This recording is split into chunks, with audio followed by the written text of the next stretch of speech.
여러분 한 주일 동안 주님 안에서 평안하셨습니까? 주님의 크신 은총과 은혜가 여러분들의 삶과 저의 삶 속에 함께 하시고 오늘 이 시간 함께 하셔서 오직 하늘에서 우리에게 주셔야 할 기별들을 저희들 함께 경험하고 받고 실천할 수 있는, 그래서 결심할 수 있는 귀한 시간 되기를 간절히 소망합니다. 오늘은 사무엘상 2장 30절에 있는 말씀을 가지고 거룩함 두 번째 시간, 존중받으셔야 할 하나님이라고 하는 제목으로 함께 말씀을 나누겠습니다. 우리 함께 하나님의 말씀 사무엘상 2장 30절 말씀 함께 보시겠습니다. 그러므로 이스라엘의 하나님 나 여호와가 말하노라. 내가 전에 내 집과 내 조상의 집이 내 앞에 영영히 행하리라 하였으나 이제 나 여호와가 말하노니 결단코 그렇게 아니하리라. 나를 존중히 여기는 자를 내가 존중히 여기고 나를 멸시하는 자를 내가 경멸히 여기리라. 우리는 지난 시간에 온전한 거룩함에 대해 함께 살펴보았습니다. 온전한 거룩함이란 데살로니가전서 5장 23절 말씀을 통해서 하나님께로부터 나와야 하고 하나님께서 인정해 주셔야 하는 것이고 온 영과 혼과 몸이 모두 거룩해지는 것을 의미하고 예수님께서 오실 때까지 지속적으로 이루어지는 것임을 함께 살펴보았습니다. 우리에게 필요한 이 거룩함, 우리의 삶에 어떻게 적용할 수 있을까요? 우리는 그 모델을 성경에서 살펴보면서 오늘날 우리가 살아가는 지금 현 시점에서 적용할 수 있게 되기를 간절히 소망합니다. 하나님의 은혜가 오늘 이 시간 여러분과 제게 함께 하셔서 성령의 능력으로 분명하게 전달되고 분명하게 이해되는 귀한 시간이 되기를 주님의 이름으로 축원합니다. 우리의 삶 속에 거룩함이 그렇게 중요한 가치와 모습으로 반영되지 않는 이유가 무엇일까요? 그 이유를 말씀을 통해서 함께 살펴보기를 원하는데요. 이 이스라엘 땅에 사사시대가 거의 끝나갈 무렵에 하나님께서는 엘리 제사장을 통해서 사사의 일을 하도록 하셨습니다. 그는 대제사장이면서도 이스라엘 백성들을 이끄는 사사로서 그의 삶을 이끌어가고 있었습니다. 하지만 그는 백성들에게 온유한 지도자였을지는 모르지만 자녀로 하여금 거룩함을 지키지는 못하였던 것 같습니다. 가르치지도 못했고요. 이때 당시에 성전이 아니라 성막으로 이루어졌던 시절이었고 거기에서 대제사장이었던 엘리는 봉사를 하고 있었습니다. 여기에 엘리의 두 아들도 봉사하였었는데요. 이 두 아들의 행태는 성경에서 이렇게 기록합니다. 엘리의 아들들은 불량자라 여호와를 알지 아니하더라. 그 제사장들이 백성에게 행하는 습관은 이러하니 곧 아무 사람이 제사를 드리고 그 고기를 삶을 때에 제사장의 사환이 손에 세 살 갈고리를 가지고 와서 그것으로 남비에나 소대나 큰 소대나 가마에 찔러 넣어서 갈고리에 걸려 나오는 것은 제사장이 자기 것으로 취하되 실로에서 무릇 그곳에 온 이스라엘 사람에게 이같이 할 뿐만 아니라 기름을 태우기도 전에 제사장의 사환이 와서 제사 드리는 사람에게 이르기를 제사장에게 구워드릴 고기를 내라.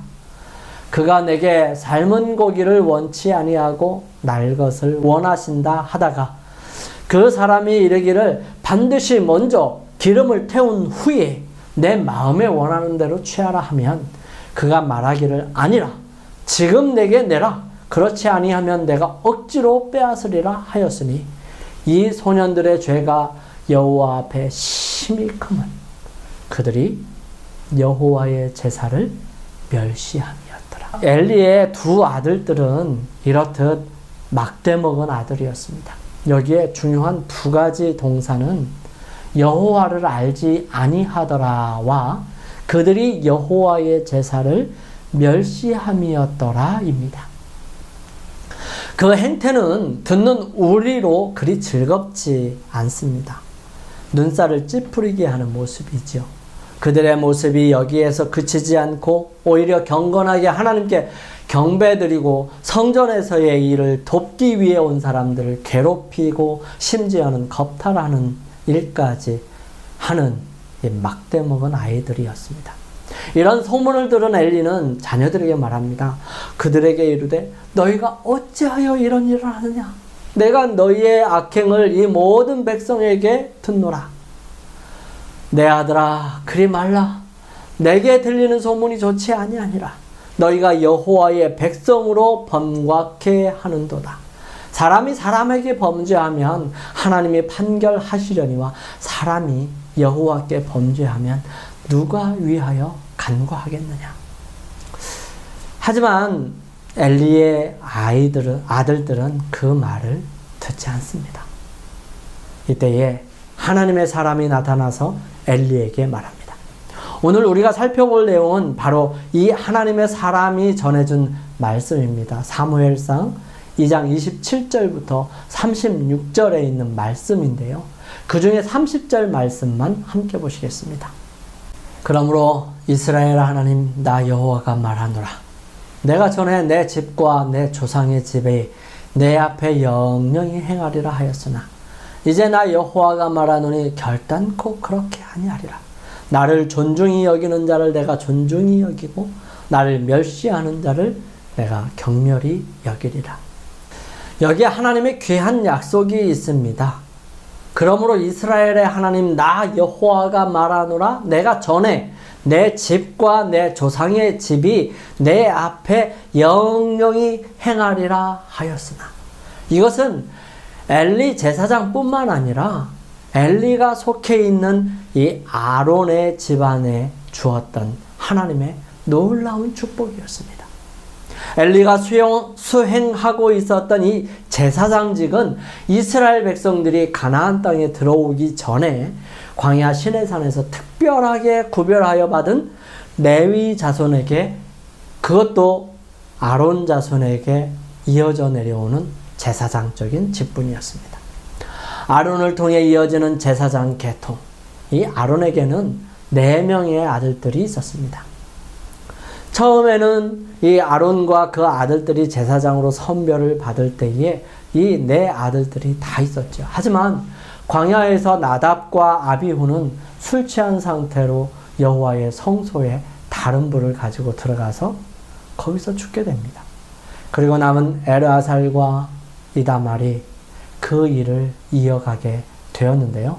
엘르아살은 고핫 자손이 맬 성소와 성소의 모든 기구를 어깨로 메어갈 것인데, 이런 것들을 계수하고 관리하며 또 게르손 자손과 무라리 자손들의 일들은 바로 이 이다말이 관리를 하게 됩니다. 이렇게 아론 자손들은 대대로 제사장 직분을 이루어 가고 있었는데요. 이스라엘 백성들이 시딤 골짜기에 진을 쳤을 때에 발람으로 인해서 커다란 음행 사건들이 일어납니다. 이때에 많은 사람들이 이 부분에 대해서 통분하고 있었을 때에 이 엘르아살의 아들 비느하스가 창을 가지고 미디안 여자를 데리고 들어가는 이 시므온 사람, 이 사람을 죽입니다. 이때 죽은 사람이 시므온 사람이고 또 미디안 여자의 이름은 고수비였습니다. 이것으로 인해서 하나님께서 여호와의 질투를 했던 이 비느하스에게 축복으로 이런 말씀을 합니다. 제사장 아론의 손자 엘르아살의 아들 비느하스가 나의 질투심으로 질투하여 이스라엘 자손 중에서 나의 노를 돌이켜 나의 질투심으로 그들을 진멸하지 않게 하였도다. 그러므로 말하라.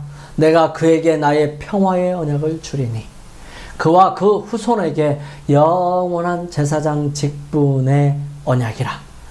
그가 그 하나님을 위하여 질투하여 이스라엘 자손을 속죄하였음이니라.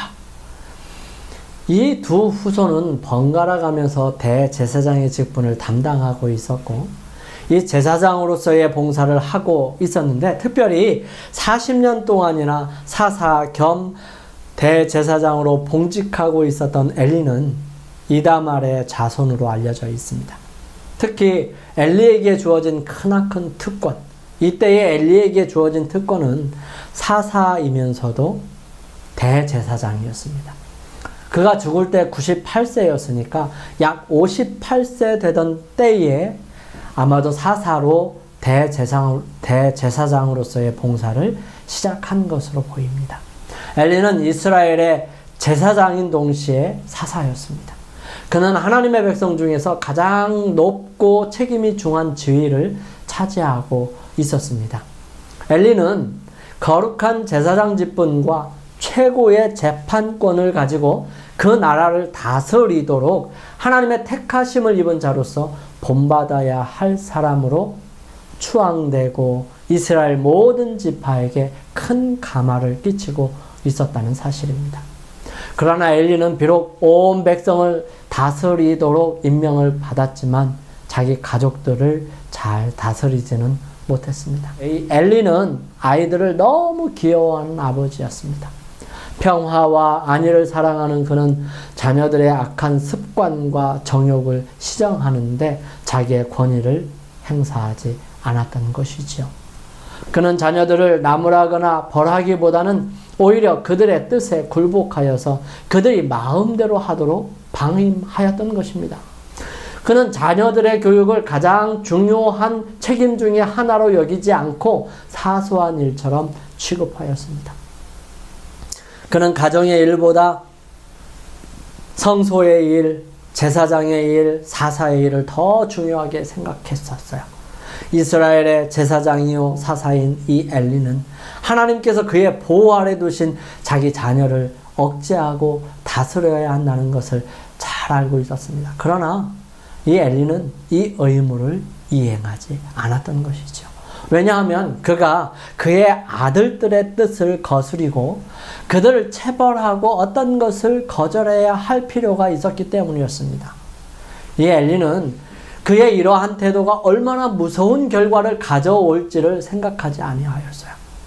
그의 자녀로 하여금 저희가 원하는 대로 무엇이든지 하도록 하고 그들로 하나님께 대한 봉사와 생애의 의무를 감당하는 일에 적합한 자가 되도록 교육하는 일을 게을리하게 된 것입니다.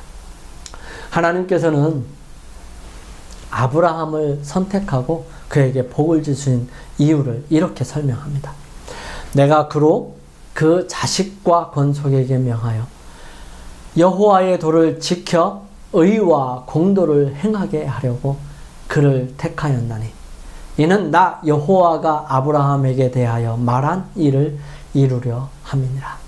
아브라함은 실제로 그렇게 했고 그는 하나님의 말씀대로 아들까지도 드리기 위해 모리아산으로 올라갔고 또 아들의 도움을 받아서 희생제사로서 아들을 온전히 바치게 됩니다. 아브라함은 우리가 본받을 믿음의 조상이었습니다. 아브라함이 불같은 시험을 받을 때가 바로 120살이 되었을 때였습니다.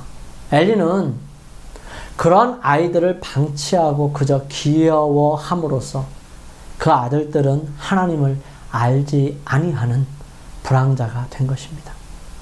제사장으로서의 그들의 특권은 하나님께 예배드리는 일이었어요. 그렇지만 여호와께서는 희생제물을 바치는 일에 대해 아주 특별한 지시를 주셨음에도 불구하고 그것을 아랑곳하지 아니하고 그저 먹는 데만 급급했던 것입니다. 그러나 이 악인들은 이 하나님께 대한 예배의 권위를 계속해서 무시합니다.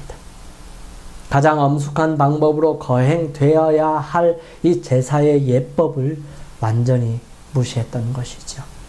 이 제사는 예수님의 죽음을 예표하는 희생 제물들을 뜻하는 것이었어요.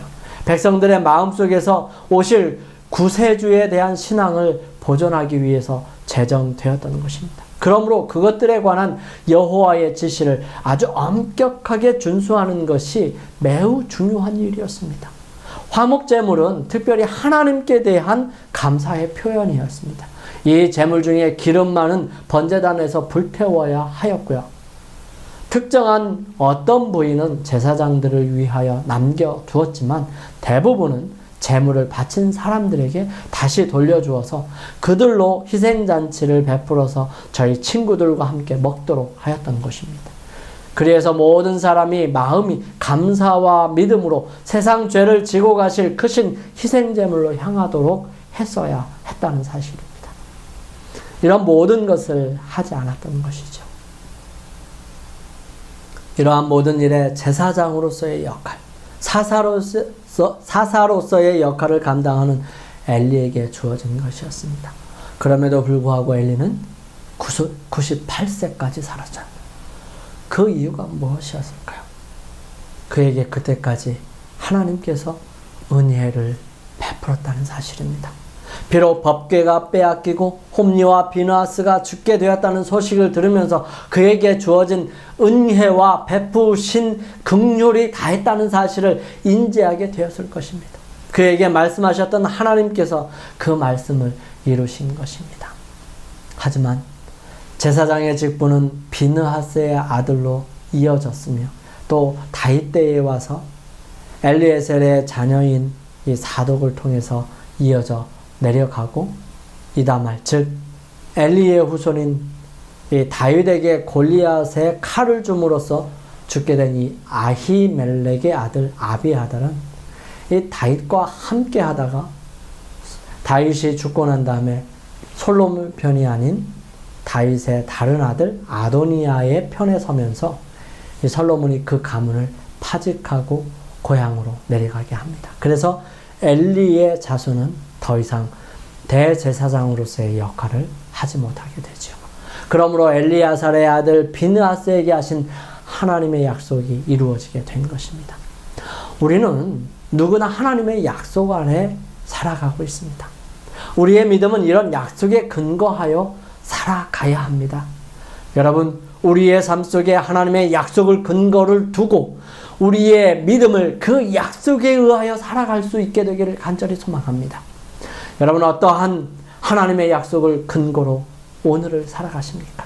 하나님의 거룩하심이 우리의 삶에 가득하기를 간절히 바라고 우리의 마음속에 하나님께서 주실 축복들이 가득하게 되기를 간절히 바랍니다. 그러므로 그러한 삶을 통하여 하나님께 찬양과 영광을 돌리는 여러분과 제가 되시기를 간절히 소망합니다. 두 번째로 나를 존중히 여기는 자. 나를 존중히 여기는 자를 내가 존중히 여기고 나를 멸시하는 자를 내가 경멸히 여기리라. 여기에 대조되는 또 하나의 인물이 나옵니다. 다름 아닌 사무엘입니다. 이때 엘리의 모습과 그의 아들들의 행태가 이러하니 이때 하나님의 말씀이 희귀하게 됩니다. 하나님께서 말씀하실 수가 없는 것이지요. 하지만 하나님께서 교통하실 한 사람이 준비되고 있었습니다. 사무엘상 2장 26절 말씀은 사무엘이 점점 자라매 여호와와 사람들에게 은총을 더욱 받더라.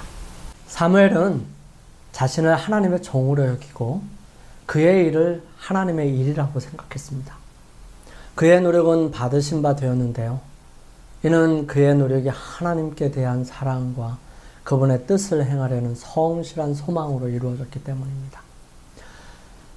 사무엘은 우주의 하나님과 동역할 수 있는 사람이 됐었던 것이에요.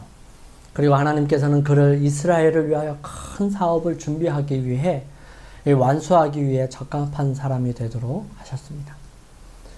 만일 우리의 자녀들이 날마다 이루어지는 모든 일에서 아주 작은 의무들을 여호와께서 저희를 위해서 정해준 과정처럼 생각하고 그것을 저희가 충실하고 효과적인 봉사를 감당할 수 있도록 훈련받는 학교라고 생각하도록 가르침을 받는다면 그들은 정말 더 즐겁고 명예스러울 것입니다.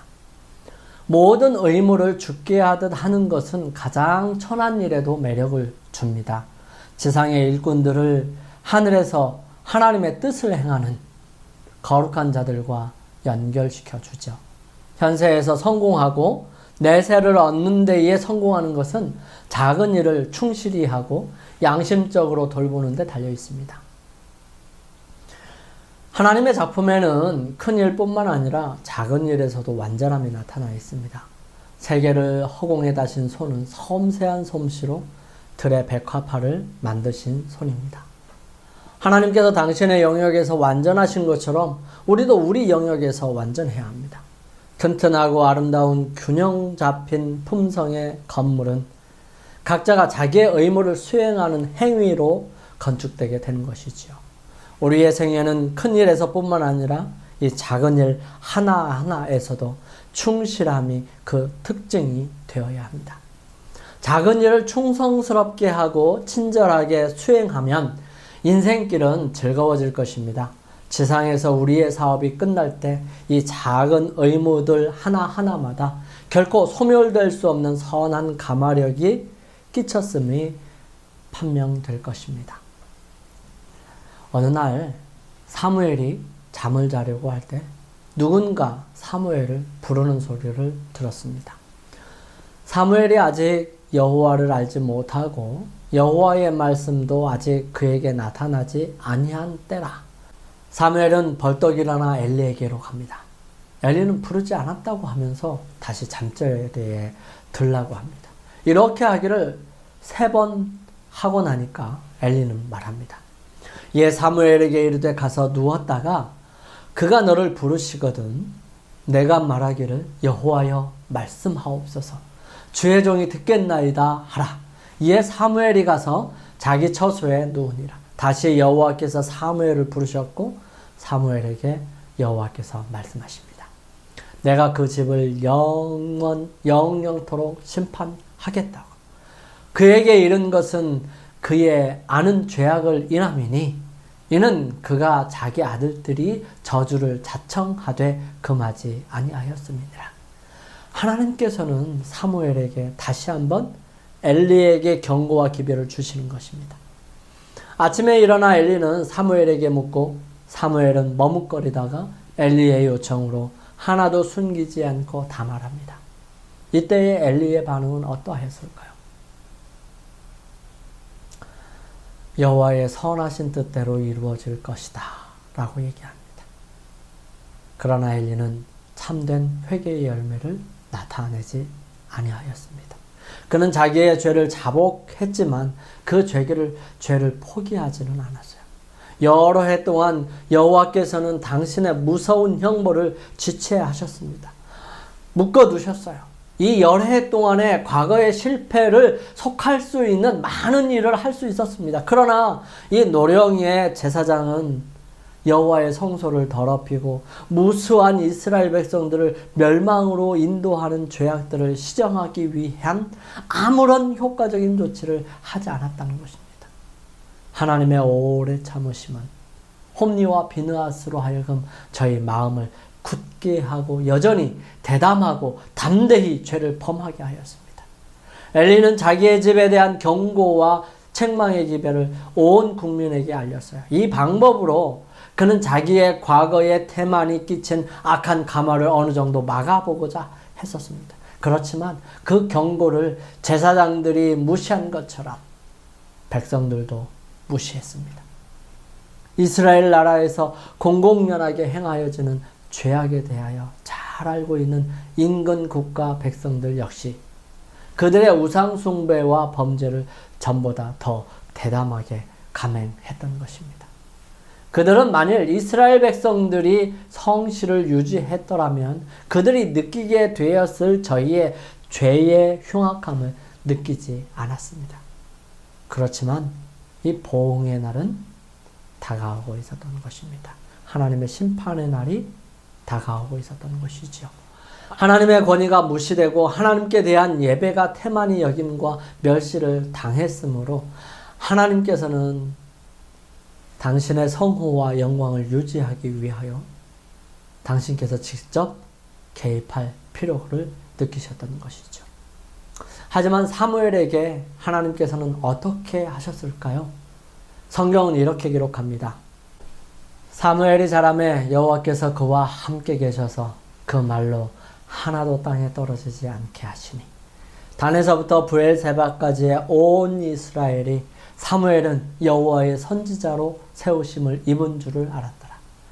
여호와께서 실로에서 다시 나타나시되 여호와께서 실로에서 여호와의 말씀으로 사무엘에게 자기를 나타내시니. 우리는 하나님을 존중히 여기는 사람을 다니엘로 꼽을 수 있습니다.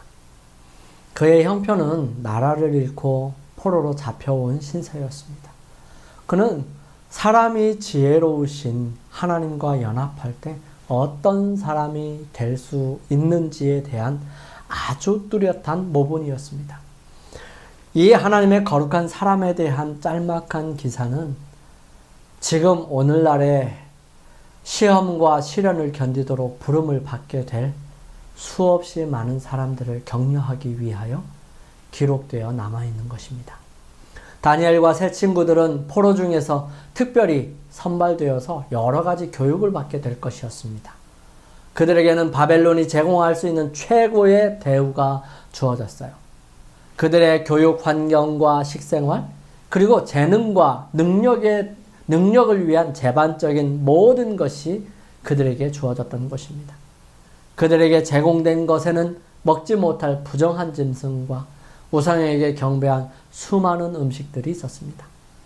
자신의 신앙을 고수함으로써 왕의 노여움을 살 것인지 아니면 자신의 신앙을 포기하거나 양보함으로 이 위기를 넘어갈지 선택해야만 했던 것입니다. 다니엘은 오래 고민하지 않고 자신들이 이것을 먹지 않게 해달라고 환관장에게 구합니다. 그는 원칙과 기호 사이에서 머뭇거리는 자들이 넘어지기 쉬운 환경 가운데 있었으나 하나님의 말씀은 그를 흠없는 품성의 소유자로 나타내었다. 다니엘은 감히 자신의 도덕적 능력을 신임하지 않았다. 기도는 그에게 필수 요건이었다. 그는 하나님을 자신의 힘으로 삼았으며 그의 생애의 모든 일을 행할 때에는 항상 하나님을 경외하는 마음으로 모든 일을 하였다. 많은 사람들이 여기에서 머뭇거리거나 타협합니다. 그리고 그 위기를 모면하게 되면 모면하기만 하면 된다는 생각을 가집니다. 하지만 그것은 하나님께 대한 나의 순수하고 온전한 존경이 결코 아닙니다. 다니엘은 자신을 믿지 아니하였어요. 다니엘의 품성은 하나님의 은혜가 본성적으로 타락하고 죄로 더럽혀진 인류에게 어떤 일을 이룰 수 있는지에 대한 아주 뚜렷한 신뢰로 세상에 나타나고 있습니다. 그의 고상하고 자기를 부정한 생활은 우리 평범한 인류에게 격려를 주고 있습니다. 그러므로 우리는 당당하고 확고히 시험을 저항하며 가장 혹독한 시련 가운데서도 온유한 품성을 지니고 정의의 편에서 설 수 있는 힘을 얻게 됩니다. 환관장은 그들이 왕의 진미를 먹지 않으면 병약하고 창백하게 되고 힘이 없을 것으로 보았어요. 그러므로 왕의 노여움을 사서 자신의 생명이 위태롭게 될 가능성이 커서 그는 그 일을 허락하기를 두려워했죠. 이때 10일 동안 시험해보자고 했고 이에 동의한 환관장은 그들에게 원하는 대로 물과 식물과 채소를 주었습니다. 10일 후의 시험은 그들로 윤기 있고 더 나아 보여 그들은 계속해서 그렇게 먹도록 허락받게 됩니다. 하나님께서는 이 히브리 청년들의 확고부동함과 극기를 인정하심으로 그들을 귀히 여기셨고 축복하셨다. 거룩한 완전함이 어떻게 이루어질 수 있을까요? 하나님의 요구에 철저하게 순종하면 심신의 건강에 유익을 준다. 도덕적으로나 지적으로 최고의 표준에 이르려면 하나님께 지혜와 힘을 구하고 모든 생활 습관 가운데서 엄격한 절제를 행할 필요가 있다. 다니엘과 그의 친구들의 경험에서 우리는 식욕에 방종하려는 유혹을 물리치면 원칙이 승리하는 신뢰를 알게 된다. 나를 멸시하는 자. 나를 멸시하는 자를 내가 경멸히 여기리라. 멸시한다는 것은 업신여기다, 가볍게 여기다 등으로 표현할 수 있습니다. 엘리의 두 아들들은 아버지를 통해서 성전에서 봉사하는 제사장이 되었지만 그들은 하나님을 알지 않았고 여호와의 제사를 멸시하는 사람들이었습니다. 이들의 형태는 말로 표현할 수 없을 만큼 무지막지하고 또한 막무가내였습니다. 그들은 먹고 싶은 고기나 토실토실한 짐승을 가져온 제사가 드려지면 먼저 좋은 것은 가져갑니다. 모든 절차를 마치고 가져가면 되는데 그렇지 않고 되는 대로 자기가 원하는 대로 하나님과는 상관없이 하나님께 바쳐진 제사들을 함부로 취급했던 것입니다. 그래서 더더욱 그 성소를 찾는 사람들이 적어졌으며 그들은 함부로 산 결과로 사람들과 하나님께 꾸지람을 듣습니다. 이 엘리의 자녀들은 듣지 아니하죠. 그래서 하나님께서는 그들이 죽게 내버려 두시는 것이지요. 블레셋 사람들과 전쟁을 하러 갔을 때에 법궤를 가지고 갑니다. 마치 법궤만 있으면 승리가 자동적으로 되는 것처럼 그들은 법궤를 신의 능력으로 이용하려 했습니다. 하지만 하나님께서 함께 하시지 않는 전쟁은 백전백패입니다. 이스라엘 백성들이 전쟁에서나 싸움에서 이겼던 것은 그들의 전략과 능력이 좋아서가 아니었습니다. 그들에게 훌륭한 지도자가 있어서가 아니었어요. 그들에게 좋은 무기가 있어서 아니었습니다. 늘 호시탐탐 노리고 있는 사단의 굴레에서 그들을 효과적이고 확실하게 보호하고 이기도록 승리를 주신 분은 법궤의 힘이 아니라 오직 그 법궤와 함께 하시는 하나님이라는 사실입니다.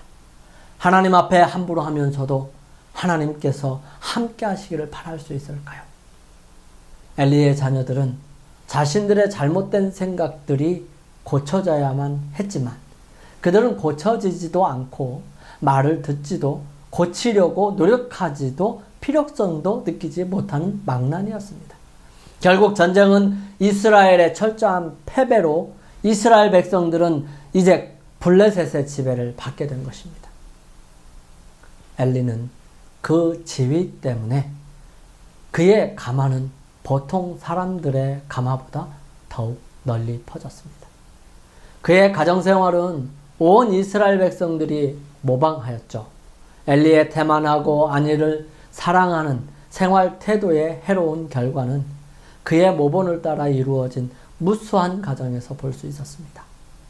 신앙생활을 한다고 공언하는 우리 부모들과 자녀들이 이 악습에 방종하게 되면 하나님의 진리는 수치를 당하십니다. 그리스도인 가정에 대한 가장 좋은 시금석은 그 가정의 감화로 이루어진 품성이 어떠느냐에 있습니다. 경건하다고 열을 올리는 것보다 그들의 행동이 더 큰 소리로 말합니다. 만일 신앙생활을 하노라고 공언하는 사람들이 하나님을 믿음으로 얻는 축복의 증거로서 잘 정돈된 가정을 만들기 위하여 열렬하고 꾸준하고 근실한 노력을 하는 대신에 가정을 치리하는 데 완만하고 저희 자녀들의 악한 욕망에 대해 엄하게 다스리지 아니한다면 그들은 엘리처럼 행동하는 것입니다. 그들은 그리스도의 사업에 수치를 가져오게 되고요. 자신과 저희 가족들을 파멸시키게 될 것입니다. 어떤 환경에서든 부모의 불충실은 큰 죄가 됩니다. 그러나 그 죄가 하나님의 백성의 선생으로 임명된 자들의 가정에 존재할 때에 그것은 10배나 더 커지는 것이죠. 자기 가족들을 잘 다스리는 일에 실패하게 되면 그들의 그릇된 모본이 많은 사람들을 잘못된 길로 인도합니다. 지위가 다른 사람의 지위보다 더 중하면 중할수록 그들의 짓는 죄도 그만큼 더 무거워지게 되는 것입니다. 사랑하는 성도 여러분, 우리의 가정이 엘리의 가정이 되지 아니하도록 우리의 가정을 점검하고 하나님의 말씀 위에 굳게 세우시게 되기를 간절히 소망합니다. 엘리의 두 아들인 홈니와 비느하스는 결국 전쟁에서 블레셋 사람들에 의해 처참하게 죽임을 당합니다. 그리고 법궤는 빼앗겨 버렸어요. 그 소식을 들은 엘리는 넘어져서 목이 부러져 죽고, 그 소식을 들은 비느하스의 부인은 굽으려 아기를 낳고 이가봇이라고 외치다가 죽게 되었습니다. 이 축복을 받아야 하는 가정이 죄악의 싹을 자르지 못해서 완전히 패망하는 모습입니다. 하나님의 거룩하심이 우리의 삶에서 언제나 머물 수 있도록 우리는 다니엘처럼 절제하고 하나님을 향한 신앙을 굳게 붙들면서 사무엘처럼 아주 작은 것이라 할지라도 하나님께 하는 것으로 늘 자신을 내려놓는 모습을 간직하게 될 때에 그런 사람들에게 하나님께서 최고의 것으로 존중해 주심을 바라볼 수 있습니다. 오늘 우리는 엘리의 가족과 사무엘 그리고 다니엘을 통해서 우리는 우리를 통해서 반드시 존중받으셔야 할 하나님의 모습을 살펴보게 되었습니다. 하나님께서는 우리를 사랑하시지만 우리가 그분을 멸시하고 무시하게 될 때에 하나님께서는 그들을 그분의 손에서 떠나가도록 버려두시게 됩니다.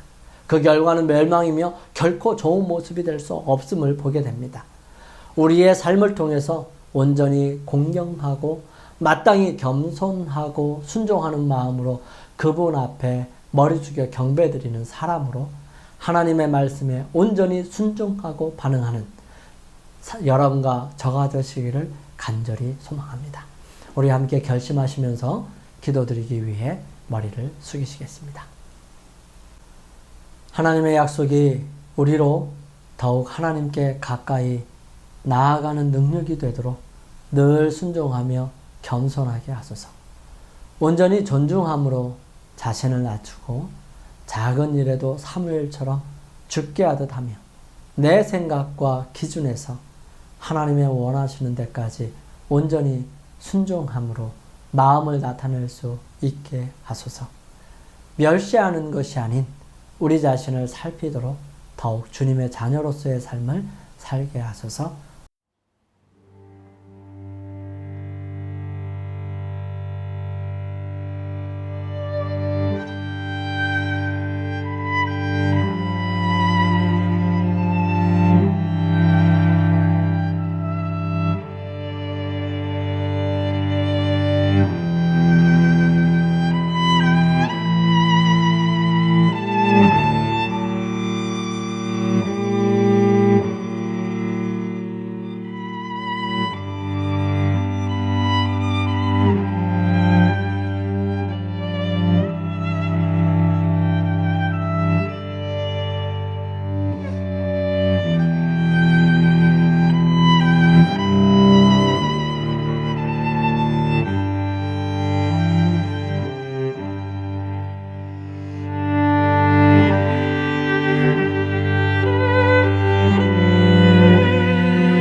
거룩하신 저희들의 아버지 하나님, 오늘 존경받으셔야 할 하나님에 대하여 다시 한번 생각해보고 저희들의 삶을 점검할 수 있도록 도와주셔서 감사합니다.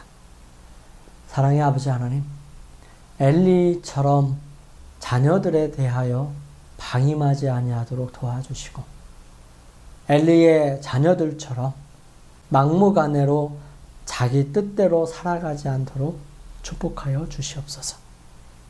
사랑의 아버지 하나님, 우리에게 무엇이 필요한지 가르쳐 주셔서 주님 안에서 온전하게 회복되고 고쳐나갈 수 있도록 역사하여 주시옵소서.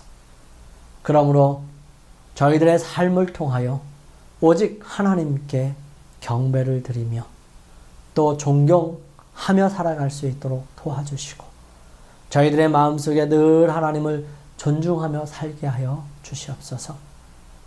거룩하신 아버지 하나님, 저희들의 마음이 교만해지고 자만해져서 주님을 멸시하거나 무시하지 않도록 인도하여 주시옵소서. 그러므로 주님께서 주시는 축복과 은혜 속에 저희들 매 순간 살아갈 수 있도록 역사하여 주시옵소서. 주님, 저희들에게 재물을 얻을 수 있는 힘과 능력을 허락하여 주셨습니다. 주님, 주님께서 저희들에게 주신 재물 중에서 열의 하나를 구별하고 여러 헌금을 구별하여 주님께 드립니다. 주님, 이 헌금이 쓰여지는 곳곳마다 주님께서 함께 하시고 주님의 복음이 확산되는데 큰 역할을 할 수 있도록 주님께서 함께하여 주시옵소서. 이제는 우리의 마음속에 하나님에 대하여 절대적으로 순종과 겸허한 자세로 존중하기로 결정하며 무시하거나 업신여기는 일이 없도록 주님 앞에서 성령의 은혜를 간구하는 주님의 사랑하는 자녀들에게 아버지의 한량없는 사랑과 예수 그리스도의 은혜와 성령 하나님의 감화 감동하심이 이제로부터 주님 오시는 그날까지 매 가정과 일터와 매 순간에 함께하여 주시옵기를 우리를 죄에서 구원하신 예수 그리스도의 거룩하신 성호 받들어 간절히 축원하옵나이다. 아멘.